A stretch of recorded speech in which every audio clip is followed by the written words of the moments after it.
સીધા જ લઈ જઈએ સીઆર પાટીલના સંબોધનમાં। 5 લાખ લોકો ત્યાં પહોંચે, તમને મનમાં શ્રદ્ધા કેવી હશે?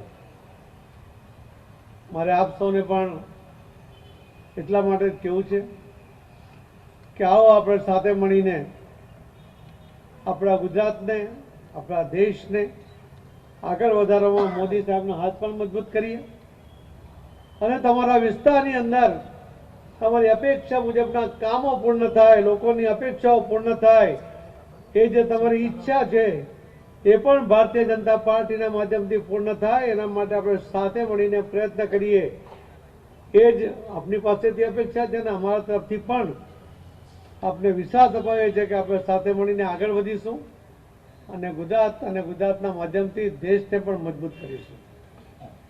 મિત્રો, આપ સૌ વર્ષોથી પોતપોતાના વિસ્તારમાં કાર્યકર્તા તરીકે કામ કરતા હશો, ઘણા બધા પ્રશ્નોથી તમે વાકેફ પણ હશો, ઘણા બધા લોકો જે ચર્ચા કરતા હોય એની પરથી પણ તમને વાતાવરણ ખબર પડતી હશે। તમારા સૂચનો પણ આવકાર્ય છે। તમારા વિસ્તારના ધારાસભ્ય કે જિલ્લાના પ્રમુખો કે મહામંત્રીઓ દ્વારા પણ તમે કોઈ પત્ર છે તો અમને આપજો। તમારા સૂચનોનો પણ અમે ચોક્કસપણે અમલ કરવાનો પ્રયત્ન કરશું એવો આપને વિશ્વાસ અપાવું છું। ફરીથી આ બધા જ આગેવાનોની સાથે આપ સૌનું પણ હું ભારતીય જનતા પાર્ટીમાં આપનું સ્વાગત કરું છું। ખૂબ ખૂબ ધન્યવાદ। જય શ્રી રામ, જય જય શ્રી રામ, ભારત માતા કી જય।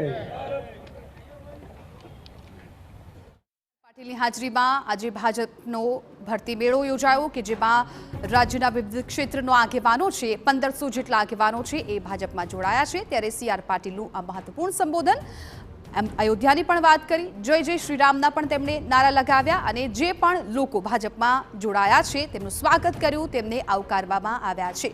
લોકસભાની ચૂંટણી પહેલા ભાજપનો આ મોટો ભરતી મેળો, સીઆર પાટીલની અધ્યક્ષતામાં 1500 જેટલા લોકો છે એ ભાજપમાં જોડાયા છે અને આ દરમિયાન સીઆર પાટીલે સંબોધનમાં રામ મંદિરની પણ વાત કરી। રામ મંદિર સાથે આખો દેશ એક તાંતડે બંધાયેલો છે તેવું પણ તેમણે કહ્યું। રામ મંદિર બને તેવી દેશવાસીઓની અપેક્ષા હતી, જે અપેક્ષા પૂરી થઈ છે અને હવે 5 લાખ લોકો પહોંચ્યા। પહેલા દિવસે તેમની શ્રદ્ધા અપાર છે તેવું પણ તેમણે પોતાના સંબોધનમાં કહ્યું છે।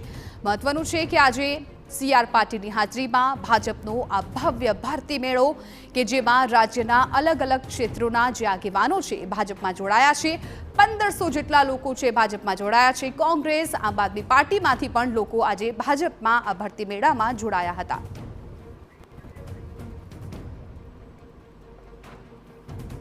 લોકસભા 2024ની ચૂંટણી પહેલા ભાજપમાં ભરતી મેળો, રાજ્યના વિવિધ ક્ષેત્રોના આગેવાનો છે ભાજપમાં જોડાયા। પ્રદેશ પ્રમુખ સીઆર પાટીલની હાજરીમાં ભાજપમાં પ્રવેશ કર્યો આ તમામ લોકોએ। પ્રદેશ પ્રમુખ સીઆર પાટીલની હાજરીમાં ભાજપમાં આ તમામ લોકો છે પ્રવેશ્યા છે। કોંગ્રેસ, આપ સહિત સહકારી ક્ષેત્ર સાથે જોડાયેલા 1500થી વધુ લોકોએ કેસરિયા કર્યા। ઉત્તર ગુજરાતમાંથી મોટી સંખ્યામાં ભાજપમાં લોકો જોડાયા છે, સીઆર પાટીલની હાજરીમાં જોડાયા। તાલુકા પંચાયત, જિલ્લા પંચાયતના પૂર્વ અને ચાલુ આગેવાનોએ કેસરિયા કર્યા છે। આપ આ દ્રશ્યો પણ જોઈ શકો છો કે જ્યાં સીઆર પાટીલની હાજરીમાં આ તમામ લોકોએ કેસરિયા કર્યા છે। આ તમામ લોકોનું સીઆર પાટીલે ભાજપમાં સ્વાગત કર્યું છે, તેમને આવકાર્યા છે।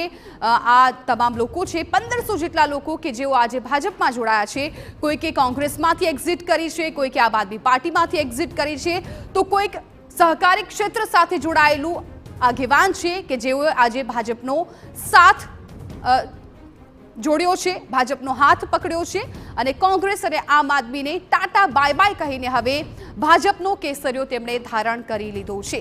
લોકસભા 2024ની ચૂંટણી પહેલા ભાજપનો આ મોટો ભરતી મેળો કે જેમાં 1500 જેટલા લોકો આજે સીઆર પાટીલની અધ્યક્ષતામાં ભાજપમાં જોડાયા છે। લોકસભાની ચૂંટણી પહેલા આમ આદમી પાર્ટી અને કોંગ્રેસને આ મોટો ઝટકો લાગ્યો છે। ભાજપનું જે ઓપરેશન લોટસ છે એ દિવસે ને દિવસે લોકસભાની ચૂંટણી પહેલા મજબૂત થઈ રહ્યું છે। એક તરફ કોંગ્રેસમાંથી તેમના ધારાસભ્યો છે એ પણ રાજીનામા આપી રહ્યા છે, આમ આદમી પાર્ટીમાંથી પણ ધારાસભ્ય રાજીનામા આપી રહ્યા છે।